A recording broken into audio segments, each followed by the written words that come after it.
7:30 सिर्फ DD news पर।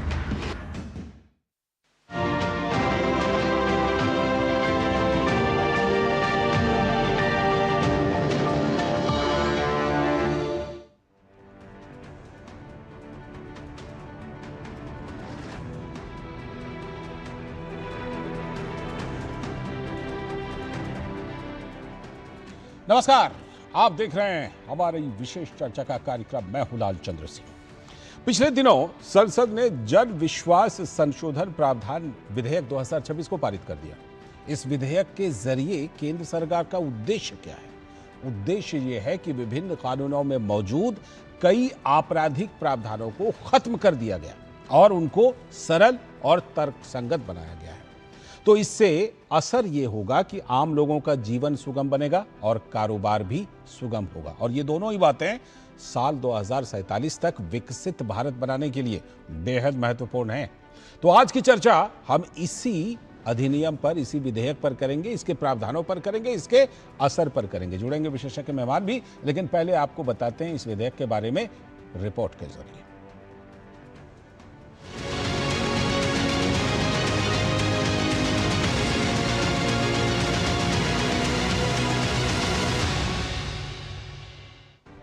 केंद्रीय वाणिज्य एवं उद्योग मंत्री पीयूष गोयल ने जन विश्वास विधेयक को ऐतिहासिक बताते हुए कहा कि एक ही कानून के माध्यम से 79 अलग अलग अधिनियमों में 1000 प्रावधानों को अपराध मुक्त कर दिया गया है। इन्हें सरल बनाया गया है। इस बदलाव के माध्यम से आम आदमी, एमएसएमई, उद्यमियों, स्टार्टअप्स और व्यवसायों के लिए कानून को सरल बनाया गया है। History being created have 1000 provisions of the law covering a span of 79 different acts of parliament at one stroke, with one single law being decriminalized, simplified and made less burdensome for the common man, for MSMEs, for entrepreneurs, for startups and businesses. It was a significant milestone in our journey towards Viksit Bharat 2047. साथ ही पीयूष गोयल ने कहा कि छोटे अपराधियों के लिए जहां समाज को कोई नुकसान ना हुआ हो, जो उतने गंभीर नहीं है कि व्यक्ति को अदालत में ले जाया जाए, हमें ऐसे लोगों को एक मौका देना चाहिए। यह मौका चेतावनी के माध्यम से या फिर सुधार नोटिस के माध्यम से दिया जाएगा, जो प्रधानमंत्री नरेंद्र मोदी और उनकी सरकार का आम आदमी पर भरोसे को दर्शाता है। We believe very strongly that for minor offences where there is no harm caused to society, for minor offences which are not significant enough to take the person to a court of law, there is no deliberate attempt to break the law, we must give the person a chance, either through a warning or through an improvement notice, which can be escalated if he becomes a repeated offender. It demonstrates the trust Prime Minister Narendra Modi and his government have on the common man. तो ये जो विधेयक है, जन विश्वास विधेयक, जो जब कानून बन जाएगा तो उससे क्या कुछ होगा, तो इसमें ईज ऑफ डूइंग बिजनेस यानी कारोबार सुगम और ईज ऑफ लिविंग यानी जीवन सुगम, उसको बढ़ावा देते हुए सरकार ने जन विश्वास प्रावधान संशोधन विधेयक 2026 को पारित कर देश में कानूनी और प्रशासनिक सुधारों की दिशा में एक बड़ा कदम उठाया है। विधेयक का उद्देश्य छोटे अपराधों को हटाकर 1000 से भी अधिक अपराधों को तर्कसंगत बनाना है, जिससे आम नागरिकों और व्यवसायों पर कानूनी बोझ कम होगा। देखिए ये रिपोर्ट। सरकार ने हाल ही में जन विश्वास प्रावधान संशोधन विधेयक 2026 को पारित कर देश में कानूनी और प्रशासनिक सुधारों की दिशा में एक बड़ा कदम उठाया है। इसका उद्देश्य छोटे अपराधों में सजा के बजाय सुधार और नागरिकों तथा व्यवसायों के लिए एक अधिक सरल और भरोसेमंद प्रणाली तैयार करना है। यह विधेयक छोटे और तकनीकी अपराधों को अपराध की श्रेणी से हटाकर उन्हें जुर्माने और प्रशासनिक कार्रवाई के दायरे में लाने का प्रावधान करता है, जिससे आम नागरिकों और व्यवसायों पर कानूनी बोझ कम होगा। विधेयक के तहत 79 केंद्रीय कानूनों के 784 प्रावधानों में संशोधन किया गया है, जिनमें से 717 प्रावधानों को अपराध की श्रेणी से बाहर कर दिया गया है।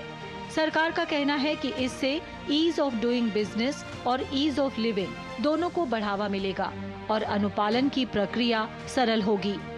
सरकार के इस कदम का लोगों ने स्वागत किया है। उनका कहना है कि इससे उन्हें जीवन यापन में आसानी के साथ साथ व्यापार करने में भी सुगमता होगी। The Jan Vishwas bill is a path-breaking bill. It's based on the trust-based governance that the government had announced that this government will be based on trust and trusting people. It's groundbreaking piece of legislation because it strengthens the relationship between the citizens and the government. इस विधेयक के जरिए digital platforms का उपयोग कर शिकायतों का समाधान तुरंत किया जाएगा, जिससे समय की बचत होगी और पारदर्शिता बढ़ेगी। Jan Vishwas bill promotes the use of technology to make these processes more efficient and accessible. So there are digital platforms which will be deployed as part of this initiative. There will be central tracking and resolving of complaints, making it easier for citizens to engage with the system, monitor the progress of their cases and receive updates in real time. कुल मिलाकर विधेयक का उद्देश्य छोटे अपराधों को हटाकर 1000 से अधिक अपराधों को तर्क संगत बनाना है। इससे नियामक वातावरण में सुधार हो और व्यवसायों और नागरिकों दोनों के लिए अधिक अनुकूल वातावरण तैयार हो सके। Bureau report, DD news. तो आपने इस विधेयक के बारे में पूरी ये रिपोर्ट देख ली कि क्या कुछ इससे असर पड़ने वाला है, क्या कुछ होने वाला है, लेकिन और विस्तार से इसको जानने के लिए हमारे साथ दो प्रमुख विशेषज्ञ जुड़ गए हैं। डॉक्टर अनिल कुमार जी हैं, जो प्रोफेसर हैं वाणिज्य विभाग, दिल्ली स्कूल ऑफ इकोनॉमिक्स के। बहुत बहुत स्वागत। साथ में हमारे साथ डॉक्टर चरण सिंह जी भी हैं, जो प्रतिष्ठित अर्थशास्त्री हैं, सीईओ हैं एग्रो के। बहुत बहुत स्वागत सर आपका भी। मैं पहले आप ही के पास डॉक्टर चरण सिंह जी आ रहा हूं। ये बताइए कि किस तरह से इसका असर व्यापार को सुगम बनाने, यानी कि ईज ऑफ डूइंग बिजनेस, और जीवन को सुगम बनाने, आम लोगों के जीवन को सुगम बनाने, यानी ईज ऑफ लिविंग, दोनों पर इसका कैसे असर पड़ने वाला है? आम लोग इसके असर को किस तरह से महसूस करने वाले हैं इसके कानून बन जाने के बाद? सबसे बड़ी बात जो मैं आपसे कहनी चाहूँगा शुरुआत में ही, ये 2026 का जो अमेंडमेंट आप कह रहे हैं, ये 2023 से शुरू हुआ है।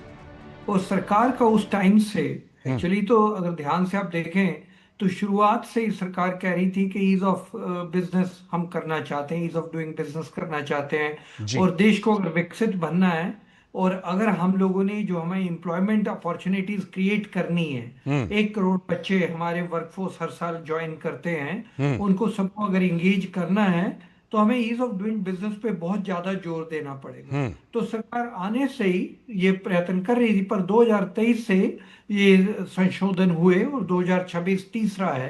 अब इसमें हो क्या रहा है, जो स्टार्टअप्स हैं, जो एमएसएमईज हैं, उनके मन से एक किस्म का भय निकाला जा रहा है। अब तक क्या था कि कानून के हाथ में कभी भी अगर कोई गलती हो जाए, छोटी सी हो जाए, अनजाने में हो जाए, तो जेल का डर रहता था। अब वो बात नहीं रही है। सरकार ने वो डर निकाल दिया। अगर आप स्टार्टअप कर रहे हैं, एमएसएमईज कर रहे हैं, कोई गलती हो गई है, उसका एक पेनल्टी लग सकती है, पर उसमें आपको जेल जाने का कोई डर नहीं। तो आप ये अंदाजा लगाइए कि जो बिजनेसमैन है, जो यंग स्टार्टअप कर रहा है, जो एमएसएमईज को शुरुआत कर रहा है, उसके लिए इतना आसान हो गया, उसके मन में एक बात आ गई कि अगर मेरे से गलती हुई तो सरकार मुझे जेल नहीं भेजे, कुछ पेनल्टी होगी, कुछ मुझे सुधार करने का मौका भी मिलेगा। दूसरी बात, एक और जो सबसे बड़ी बात इसमें आई, वो ये आई कि अगर पहली बार कुछ गलती हो रही है तो मैं उस गलती को एक वार्निंग के थ्रू, सरकारी कर्मचारी आके वार्निंग देंगे, आगे से ऐसी गलती मत करिए, तो आगे से आप सुधार कर लेंगे। ठीक है। इसका सबसे बड़ी बात क्या सामने आ रही है कि एक सिटीजन, एक नागरिक होते हुए आप में सरकार विश्वास कर रही है, कानून विश्वास कर रहा है, आपको क्रिमिनल नहीं समझ रहा है, और आपको हर बात पे जेल जाने का डरावा नहीं दे रहा है। आपको एक रिस्पॉन्सिबल सिटीजन, एक अकाउंटेबल सिटीजन, एक जिम्मेदार सिटीजन, जिसके ऊपर सरकार विश्वास कर रही है, आपको वो दायित्व दे रही है, और कह रही है कि आगे बढ़िए, बिजनेस शुरू करिए। इससे सबसे बड़ी बात ये होगी, मैं जी। अपना टाइम जी। अभी बिजनेस पे लगाना चाहूंगा, ना कि डर के वकील और कचहरी पे मेरा टाइम जाएगा। ठीक ठीक इस कारण ये विकसित भारत के लिए, ठीक। यंग डेमोग्राफिक इंडिया के लिए एकदम सूटेबल कानून है। जी जी, मैं लौटता हूं सर, बाकी पहलू के लिए भी आपके पास लौटूंगा। प्रोफेसर अनिल कुमार, ये बताइए सर कि ये इसकी ज़रूरत कितनी ज़्यादा महसूस की जा रही थी, क्योंकि अब जब ये अधिनियम बनेगा तो जो बातें हम कर रहे हैं उससे बिल्कुल उसका असर होगा, देखने को मिलेगा, राहत मिलेगी, छोटे मोटे अपराधों को इसमें काफ़ी ज़्यादा इसमें ढिलाई दी गई है, लेकिन इसकी कितनी ज़रूरत महसूस हो रही थी और कितना ज़रूरी था ये करना, इस प्रावधान को लाना? देखिए, देश ने संकल्प किया है 2045 तक विकसित भारत बनने का। तो उसमें सुधार के बिना विकास मुमकिन नहीं है। इस बात को आप जान लीजिए। सुधार की प्रक्रिया वो निरंतर कंटिन्यूअस प्रक्रिया है, वन टाइम जॉब नहीं है। सबसे पहले ईज ऑफ डूइंग में सुधार होते होते अभी डॉक्टर चरण सिंह जी ने बताया 2023 में भी इस तरह के प्रोविजन, जन विश्वास अमेंडमेंट ऑफ प्रोविजन एक्ट आया था, जिसमें 183 प्रोविजंस 42 लॉ में अमेंड किए थे, लेकिन उनका जो फोकस था वो ज्यादातर ईज ऑफ डूइंग बिजनेस पर था। ठीक है। अब जो अमेंडमेंट एक्ट आ रहा है, अभी बिल पास हुआ है, वो जल्द एक्ट भी हो जाएगा। इसके अंदर दोनों पहलुओं को के ऊपर फोकस किया गया है, ease of doing business and ease of living also. क्योंकि आप देखेंगे जो अधिकतर प्रोविजंस हैं वो वाले प्रोविजंस हैं जो आम नागरिक के डेली रूटीन में डे टू डे बेसिस पर आते हैं। जैसे मैं छोटा सा एग्जांपल लेता हूं। हाँ बिल्कुल, एग्जांपल से ज्यादा समझ में आएगा। करता हुआ दिख गया तो उसको आप सीधा जेल भेज देंगे क्या? और वो जेल कहेगा ठीक है जेल भेज दो, मैं 10 दिन में वापस आ जाऊंगा। रेलवे में कोई यात्रा कर रहा है जी, बिना अगर टिकट यात्रा करते हैं, जेल का प्रावधान है, आप उसको जेल भेज दीजिए। एक दूसरा बहुत बड़ी बात, जो ये रेगुलेशंस हैं वो ट्रस्ट बेस्ड होने चाहिए। कानून के प्रति जनता का विश्वास, जनता का ट्रस्ट होना चाहिए। मेरे को लगता है इस विधेयक के माध्यम से उस ट्रस्ट को कायम करने की बहुत अच्छी कोशिश की गई है। ये एक आधुनिक भारत का एक विधेयक है जो कि ग्लोबल स्टैंडर्ड्स को ध्यान में रखते हुए, और जो माइनर ऑफेंसेस हैं उनको डीक्रिमिनलाइज करो, और जो दूसरे ऑफेंसेस हैं उनको आप फाइन को पेनल्टी में चेंज कर दो। और काफी जगह प्रावधान किया हुआ है कि आपको फाइन भी नहीं लगेगा, एक वार्निंग दी जाएगी अगर फर्स्ट टाइम आपने ऑफेंस किया है। तो बहुत अच्छे सुंदर इसके अंदर प्रोविजन है। मेरे को लगता है आम नागरिक को, छोटे व्यापारियों को, आम जनता को इससे भरपूर फायदा होने वाला है। ठीक, बाकी पहलुओं पर भी आप दोनों के साथ हम बात करेंगे, चर्चा करेंगे, समझने की कोशिश ये भी करेंगे कि क्या इसके प्रावधान करने के बाद क्या ऐसा हो सकता है कि छोटे मोटे अपराध में वृद्धि हो जाए, क्योंकि ये तर्क हो सकता है कि अगर आप दंड खत्म करते हैं तो अपराध में वृद्धि हो जाएगी क्या? इन पहलुओं पर भी बात करेंगे। एक छोटा सा ब्रेक लेते हैं, ब्रेक के बाद लौटेंगे और इन पहलुओं पर भी बात करेंगे।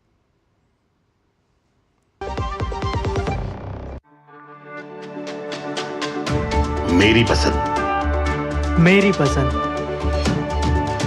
मेरी पसंद, मेरी पसंद,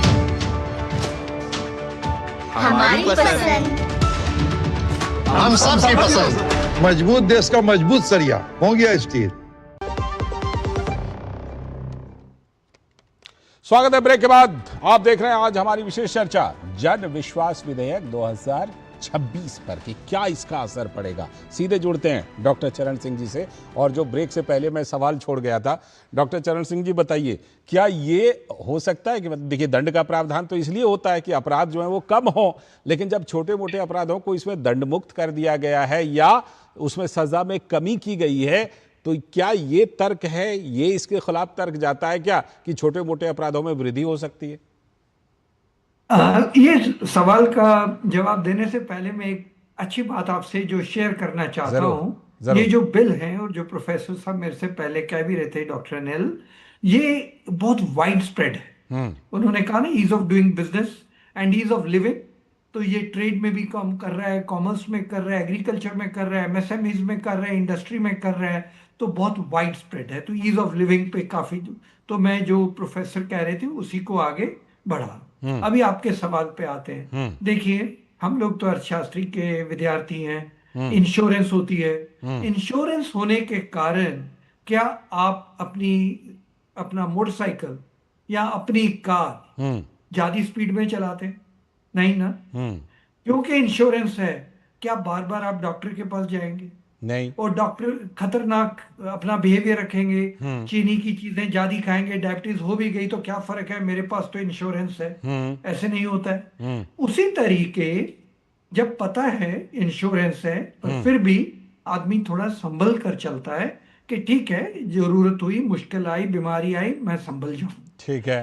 पर ये नहीं कि मैं और ज्यादा गलत काम करूंगा जिससे बीमारी फैले। उसी तरीके जो ये अभी बिल में अमेंडमेंट हुई है, इससे रिस्क टेकिंग तो बढ़नी चाहिए और बढ़ेगी भी, और बढ़नी भी चाहिए। देखिए, जहां पर भी आप रोजगार शुरू करते हैं थोड़ा रिस्क लेना ही पड़ता है। जी जी। डिसीजंस लेने पड़ेंगे, और उसमें कभी कभी आपको जल्दी में कुछ ऑर्डर्स भी प्लेस करने पड़ेंगे, कुछ हो सकता है हल्का सा कॉम्प्रोमाइज भी कहीं करना पड़े। अब ये है कि जेल का डर नहीं हो, पेनल्टी हो। ठीक है, मेरे से गलती हुई, मैंने जल्दबाजी में की, या मैंने अध्ययन ठीक तरह नहीं किया, इसलिए मेरे से गलती हो गई, तो मैं पेनल्टी देके अपनी गलती सुधार कर लूं। ठीक है। तो इसलिए मुझे नहीं लगता है कि इससे कुछ ऐसे अपराध बढ़ेंगे जिससे आप कहेंगे कि अगर ये बिल होता, बिल ना होता तो ये सारे। अभी एक और चीज मैं आपसे कहनी चाहूंगा। जरूर। देखिए, हमारे जीवन में आप देखते ही हैं कि जो छोटी बच्चे होते हैं, या जो आपके पोते होते हैं, या आपके अपने बच्चे होते हैं, आपसे ज्यादा रिस्क लेते हैं। आप जैसे जैसे उम्र में बढ़ते जाते हैं, आप कंजर्वेटिव होते जाते हैं। बिल्कुल। आपके बच्चे, आपके पोते ज्यादा रिस्क लेते हैं, है ना। तो हम लोग, क्योंकि मैं तो रिजर्व बैंक से आया हूं, मैं आपको एक मंत्र बताता हूं। जो रेगुलेशन होती है वो क्रिएटिविटी को रोकती।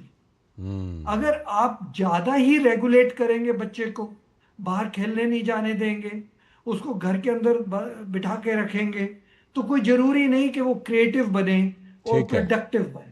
जी। थोड़ा सा रिस्क लेना ही पड़ता है। बिल्कुल। रेगुलेशन थोड़ी सी रिलैक्स करनी पड़ती है, तब क्रिएटिविटी और रिस्क टेकिंग की आदत पड़ती है। ठीक, लौटता हूं सर, बाकी पहलुओं पर भी आपसे जरूर इस बिल को समझूंगा, लेकिन एक बात प्रोफेसर अनिल कुमार जी, कि ये जैसे अभी बात हुई कि चलिए छोटे मोटे अपराधों के लिए फाइन दे देंगे अगर कभी किया भी, और उसके बाद उससे माफ़ी मिल जाएगी। अपने देश में एक समस्या और है सर, विचाराधीन कैदियों की संख्या बहुत बड़ी है। ऐसे में इस बिल को क्या उस पहलू के तौर पर भी हम देख सकते हैं कि छोटे मोटे अपराधों के लिए जेल जाना नहीं पड़ेगा, विचाराधीन कैदियों के मामले में भी आंकड़ों में इससे सुधार होगा? लालचंद जी, बहुत अच्छी आपने बात पूछी है जी। और साथ में मैं ये भी बोलूंगा कि आज हमारे देश में 5 करोड़ से ज्यादा मामले हमारे अदालतों में लंबित है। बिल्कुल बिल्कुल। और उसमें से अधिकतर मामले ऐसे हैं जिसमें कोई बहुत माइनर ऑफेंसेस हैं, तो वो 10-10 साल चल रहा है।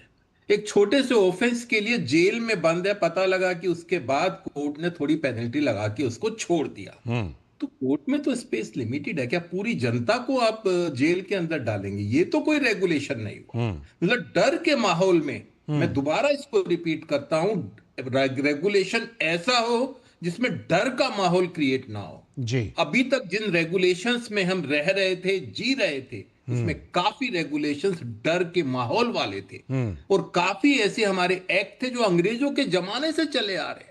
क्या उनमें सुधार नहीं होगा? तो मेरे को लगता है इस प्रक्रिया में, और ये कोई एक दिन की बात नहीं है, बहुत लंबी, इसमें जितनी भी मिनिस्ट्रीज इन्वॉल्व थी, इंटर मिनिस्ट्रियल मीटिंग्स हुई, उसके बाद ये सिलेक्ट कमेटी में गया, कम से कम 49 मीटिंग सिलेक्ट कमेटी की हुई, इंडस्ट्री एसोसिएशंस के विचार सुने गए, सिविल सोसाइटी के विचार सुने गए, उसके बाद भारतीय संसद ने इसको पास किया है। इसका मतलब जितने भी छोटे मोटे हमारे ऑफेंसेस हैं, उनको अगर हम बाहर नहीं करेंगे तो हमारे जो न्यायालय हैं वो इसी के अंदर फंसे रहेंगे। जो दूसरे बड़े अपराध हैं उनकी तरफ ध्यान नहीं जाएगा। और इसमें यह बात साफ की गई है कि जो अपराध एक पब्लिक हार्म करते हैं उसमें क्रिमिनल प्रोसीजर रहेगा, उसमें क्रिमिनल पेनल्टीज रहेंगी, और वो बीएनएस के तहत जो भी पेनल्टी है उसको न्याय संगत बनाया गया है। तो इसमें 3-4 बातें हैं कि डिक्रिमिनलाइज करने की बात, सिंप्लीफिकेशन करने की बात, छोटी मोटी भूल हो जाए उसके लिए कोई पेनल्टी नहीं। तीसरी बात, एडवाइजरीज देने की बात, आप पहले ऑफेंस में एडवाइस दे दीजिए, दूसरे में फिर होता है तो फाइन, फिर भी होता है तो आप कड़े कदम उठाइए। इसमें ऐसा नहीं है कि छोटे मोटे अपराध को इससे बढ़ावा मिलेगा। और मेरे को लगता है हमारे जो जेलें हैं उसमें भी काफी हद तक कैदियों का भार कम होगा, और अदालतों में जो केसेस लंबित है सालों से लंबित, उस पर भी असर पड़ेगा। बिल्कुल, वो भी कम होंगे। अच्छा, मतलब बहुत खूब असर पड़ेगा। 5 करोड़ मामले लंबित यहां से बाहर हो जाएंगे। सोचिए क्या उसका इंपैक्ट होने वाला है। ठीक। डॉक्टर चरण सिंह जी, प्रधानमंत्री नरेंद्र मोदी ने इस विधेयक की तारीफ करते हुए ये किया है कि इसमें विश्वास आधारित शासन तंत्र, यानी कि अगर इस बिल को हम समझें सर, तो ये बिल ये है कि लोगों के ऊपर सरकार विश्वास कर रही है, जन विश्वास, हाँ, विश्वास आधारित शासन तंत्र, जिसमें कि प्रशासन का आम लोगों पर विश्वास, आम लोगों का प्रशासन पर विश्वास, ये बढ़ाने का काम, ये इसका मूल मंत्र, मूल उद्देश्य इस विधेयक का समझा जाए। देखिए, ये प्रधानमंत्री जब शुरू में आए थे तो इन्होंने अपना एक था कि minimum governance, minimum governance, maximum minimum government, maximum governance. तो इसका उसी टाइम से इनकी अप्रोच स्पष्ट हो गई थी कि ये रेगुलेशन पे इतना जोर नहीं देंगे। ये चाहते हैं कि जो हम लोग सोचते हैं कि देश का हर नागरिक अपराधी है और उस पे हमने सिर्फ दंड ही देना है और वो कानून तोड़ने वाला है, वो गलत विश्वास। आप हर नागरिक को यूं समझिए कि वो हर नागरिक देश का नागरिक है, उसका भी मन है कि देश विकसित हो, देश विकास के रास्ते पे चले, उस पे विश्वास रखिए आप। अगर कहीं गलती करेगा तो तब देखी जाएगी, पर पहले दिन से उसको ये मूल आधार सोच के चलेंगे ये अपराधी है, ये गलत बात। ये इनका शुरुआत से ही, आप इनके स्टेटमेंट्स देख लीजिए, शुरुआत में ये बात क्लियर हो गई थी। वो भी बिल में अभी रिफ्लेक्ट कर रही है। अब ये जरूरी क्यों है? अगर देश में इतना यंग देश है, 28 साल की आपकी एवरेज एज है, 1 करोड़ बच्चा वर्कफोर्स में हर साल ज्वाइन कर रहा है, सरकारी नौकरियां कितनी हो सकती है ना? और दूसरी बात है कि सरकारी नौकरी नहीं हो सकती है और ऊपर से एआई आ रहा है। एआई भी तो नौकरियां कम करेगा। अब ड्रोन आ गए हैं, आपको पायलट हवाई जहाज चलाने के लिए नहीं चाहिए। कैमरे आ गए, आपको पुलिसमैन सड़क पे इतने नहीं चाहिए। तो आपके पास सरकारी नौकरियां और एआई के कारण और श्रिंकेज होना है। प्राइवेट सेक्टर को आगे बढ़ना ही पड़ेगा और प्राइवेट सेक्टर से जॉब्स क्रिएट करने पड़ेंगे और सेल्फ एम्प्लॉयमेंट और स्टार्टअप को बढ़ोतरी देनी ही पड़ेगी। अब ये जो बिल है ये सेल्फ स्टार्टअप्स, सेल्फ एम्प्लॉयमेंट, इन सब के लिए बहुत आसान जीवन करते हैं, क्योंकि डर नहीं रहा अभी। अब हर नागरिक ये महसूस करेगा कि मैं विकसित देश में अपना योगदान दे सकता हूं और बिना किसी भय के दे सकते। बिल्कुल। प्रोफेसर कुमार, जनतंत्र और जनतंत्र में जन विश्वास, प्रशासन का जन पर विश्वास, जन का प्रशासन पर विश्वास, ये कितना महत्वपूर्ण, और उस दिशा में यह विधेयक, यह जब कानून बन जाएगा तो वो भी उतना ही महत्वपूर्ण, इसको समझा जाए। देखिए, हमारे माननीय प्रधानमंत्री जी ने शुरू में मंत्र दिया था, सबका विकास सबका विश्वास। जन विश्वास जब तक आप नहीं जीतेंगे तो कानून कहीं कुछ इफेक्टिव नहीं होगा, कुछ काम नहीं करेगा। अब दुनिया भर की अदालतें खोल लीजिए, दुनिया भर के पुलिस स्टेशन खोल लीजिए, कुछ नहीं होने वाला जब तक नागरिकों का कानून के प्रति विश्वास ना हो। तो इस बिल के माध्यम से, क्योंकि मैंने शुरू में कहा कि ये आम आदमी के जो डेली रूटीन के जो काम है उसको इफेक्ट कर रहा है। इसका मतलब जन का विश्वास अगर आपको जीतना है तो कोई छोटा मोटा ऑफेंस हुआ, इंस्पेक्टर राज को खत्म कैसे करेंगे? इंस्पेक्टर आ गया जी, आपको इतना फाइन देना पड़ेगा, वरना जेल जाना पड़ेगा, और डरता हो कहेगा जी ठीक है जी, हम जो आपको चाहिए वो ले लो। तो वो सब जो तंत्र है वो खत्म होना चाहिए। बिल्कुल। तो ये विश्वास की बहाली उसके बिना नहीं हो सकती है अगर इस तरह से ही इंस्पेक्टर राज और पेनल्टी का राज और जेल का राज चलता रहेगा। तो उस दिशा में लोकतंत्र को मजबूत बनाने के लिए मैं कहता हूं ये बहुत अच्छा कदम भारतीय सरकार ने लिया। शुक्रिया, शुक्रिया प्रोफेसर कुमार। डॉक्टर चरण सिंह जी शुक्रिया बहुत बहुत जुड़ने के लिए। और ये बात बिल्कुल साफ है कि ये जो विधेयक है ना, ये अगले लेवल की चीज है। डर दंड से आगे बढ़ करके भरोसा, विश्वास, और इस दिशा में ये एक बड़ा कदम कहा जाएगा कि अब भारत अपने नागरिकों, अपने लोगों के ऊपर विश्वास करना चाहता है, दंड देने के बजाय, डराने के बजाय। उस दिशा में ये बहुत बड़ा कदम है। बहुत बहुत शुक्रिया प्रोफेसर कुमार जुड़ने के लिए, डॉक्टर चरण सिंह जी जुड़ने के लिए इस चर्चा में। आप दोनों का बहुत बहुत शुक्रिया। तो आज चर्चा में हमने बात की जन विश्वास विधेयक की, जो आगे चलकर जब कानून बनेगा तो आप इसका असर महसूस करेंगे, जिसमें छोटे छोटे अपराधों के लिए जल्दी से तुरंत जेल में डालने वाली बात नहीं रहेगी, और भी कई बातें हैं। फिलहाल आज के चर्चा में इतना ही। पूरी टीम को दीजिए अनुमति। नमस्कार।